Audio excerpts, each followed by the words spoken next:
यहाँ पर हमको एक डिटर्मिनेंट गिवन है और हमको इसके एलिमेंट्स के माइनर और को फैक्टर निकालने हैं। अब सबसे पहले हम माइनर की बात करते हैं। यहाँ पर हमारे पास 2 क्रॉस 2 मैट्रिक्स है।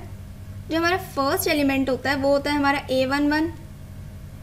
दूसरा एलिमेंट हमारा होता है फर्स्ट रो सेकंड कॉलम का A12।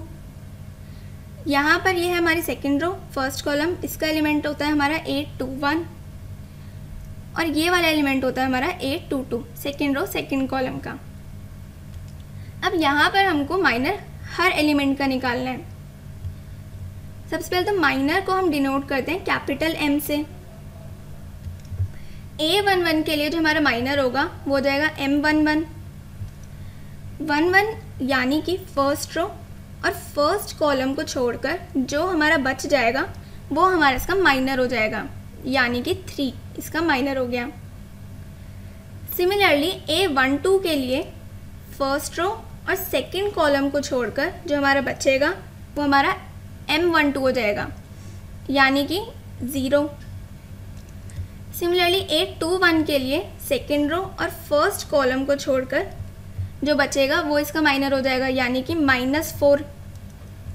सिमिलरली A22 के लिए यानी कि सेकंड रो और सेकंड कॉलम को छोड़कर जो हमारा बचेगा वो हमारा इसका माइनर हो जाएगा, यानी कि इस केस में हो जाएगा 2, यानी कि इसके माइनर होगा 3, 0, -4 और 2। अब नेक्स्ट हमको इसके को फैक्टर्स भी फाइंड आउट करने हैं।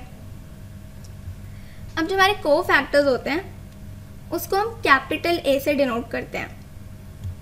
यहाँ पर जो हमारे को फैक्टर होते हैं वो एक तरीके से इन्हीं के इक्वल होते हैं, माइनर के इक्वल, बस इनमें जो डिफरेंस होता है इसके साइन का होता है। यहाँ पर जो हमारा A11 होगा, यहाँ पे 1 और 1 इन दोनों का जो सम है 1 + 1 2, वो एक इवन नंबर है। तो जब भी हमारा इवन नंबर आता है इन दोनों का सम, तो जो नंबर हमने यहाँ पर लिखा हुआ है वो एज इट इज़ हम यहाँ पर लिख देते हैं। यहाँ पे हमारा 3 है तो यहाँ पर भी हमारा 3 आ जाएगा। अब नेक्स्ट है हमारा A12।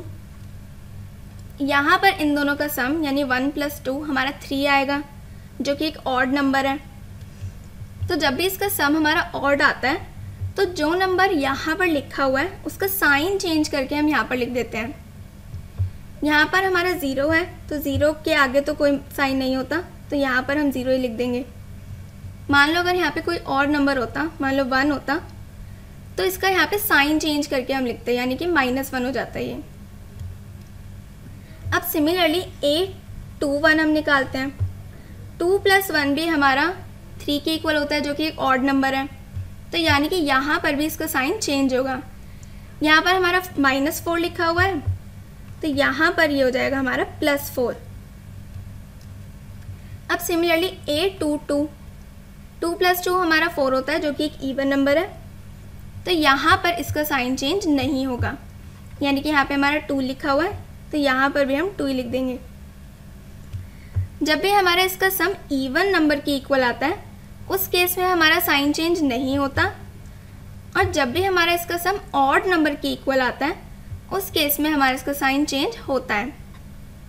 यानी कि इसकी को फैक्टर हमारे आ गए 3, 0, 4 और 2। इसको नोट कर लेते हैं।